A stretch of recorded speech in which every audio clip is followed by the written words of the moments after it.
9 into 10⁻⁻31 इतना मान लो, और केजी में 0.00054 और लगभग द्रव्यमान जीरो के बराबर ही होता है, लगभग लगभग द्रव्यमान प्रोटॉन, इस पे पॉजिटिव चार्ज होता है। जितना इलेक्ट्रॉन पर आवेश होता है वही चार्ज इस पर होता है, और इसका सापेक्ष आवेश प्लस पॉजिटिव होता है।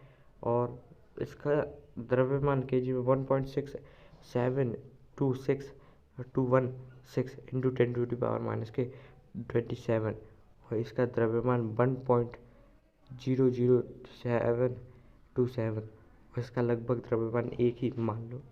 और न्यूट्रॉन का चिन्ह होता है, परम आवेश 0 होता है, ये उदासीन कण है इसलिए इसका आवेश नहीं होता।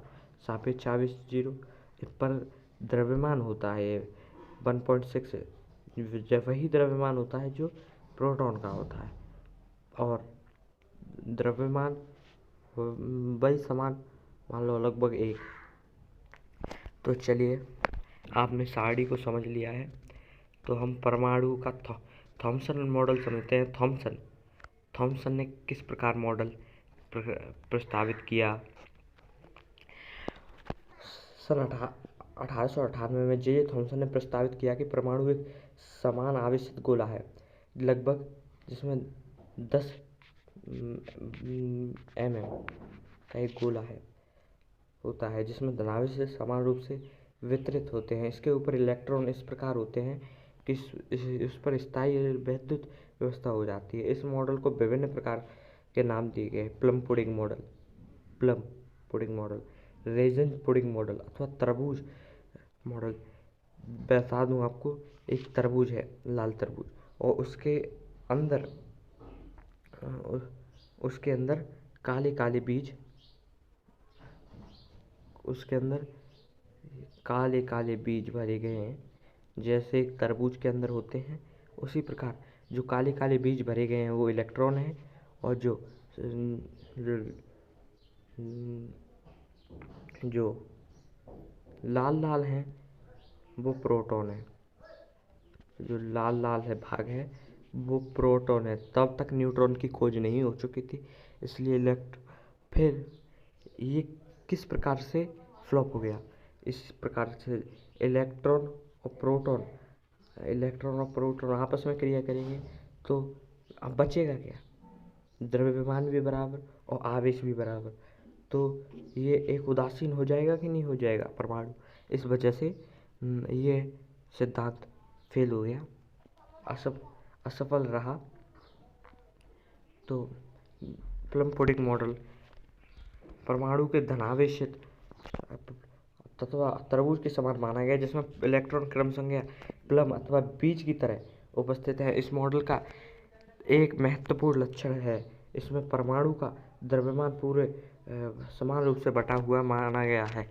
यद्यपि यह मॉडल विद्युत उदासीनता को स्पष्ट नहीं कर पाया, किंतु यह भविष्य के प्रयोगों के परिणाम को संगत नहीं पाया। थॉमसन ने सन 1906 में भौतिकी गैसों विद्युत चालकता सैद्धांतिक पर प्रयोग जांच करने के लिए नोबेल पुरस्कार जीता। ये इसी प्रकार देखिए किस प्रकार है। ये भाग तो तरबूज है और ये हमारे बीज हैं, ये प्लम पुडिंग मॉडल का हिस्सा है।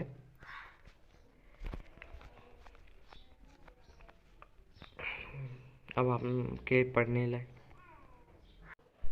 हम जानेंगे रदरफोर्ड का नाभिकीय परमाणु मॉडल। रदरफोर्ड का परमाणु मॉडल किस प्रकार है कि रदरफोर्ड ने एक पतली सोने की पट्टी पर अल्फा किरण को डाला।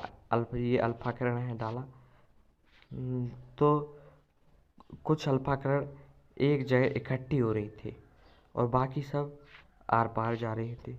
तो उन्हें पता चला कि यहाँ पर कुछ पॉजिटिव है जो नेगेटिव किरणों को अट्रैक्ट कर रहा है। ठीक है, तो हम पढ़ते हैं। रदरफोर्ड द्वारा ने बहुत पतली सोने की गोल्ड पर अल्फा किरणों को बिछाकर बौछार की।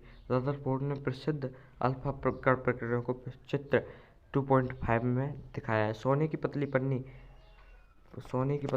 100 मिलीमीटर मोटाई की और करके रेडियो एक्टिव स्रोत से उच्च ऊर्जा वाले अल्फा किरणों को भेजा। पतली पन्नी को घेरते हुए वृत्ताकार प्रदीप्तशील जिंक सल्फाइड से बिना स्क्रीन के कोई अल्फा किरण इस स्क्रीन से टकराता है तो प्रकाश की स्फुट दीप्ति उत्पन्न होती है। प्रकरण काफी अनपेक्षित थे।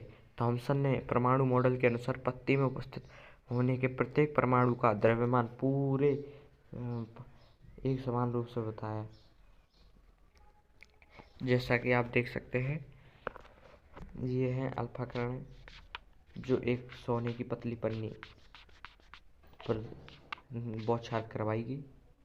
तो चलिए, बाकी सब हम कल पढ़ेंगे।